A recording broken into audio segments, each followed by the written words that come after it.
Gazipur metropolitan পুলিশের নবনিযুক্ত police commissioner Khandakar Rafiqul ইসলামের সাথে গাজীপুরের প্রিন্ট ও ইলেকট্রনিক মিডিয়ায় কর্মরত সাংবাদিকদের মতবিনিময় ও আলোচনা সভা অনুষ্ঠিত হয়েছে।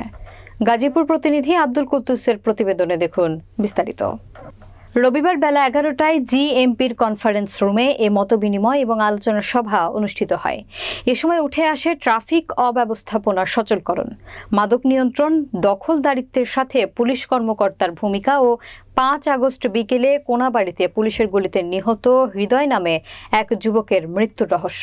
সিসিটিভির ফুটেজে স্পষ্ট দেখা গেছে 4 পুলিশ সদস্য ওই যুবককে রাস্তা থেকে ধরে নিয়ে থানার দিকে আসলে দৌড়ে এসে এক পুলিশ সদস্য তার মাথায় গুলি করলে সঙ্গে সঙ্গে তার মৃত্যু হয়েছে। সেখানে আসামি করা হয়েছে সাংবাদিকদের, এমনকি মসজিদের ইমামও রয়েছে এই হত্যাকাণ্ড মামলার আসামির তালিকায়।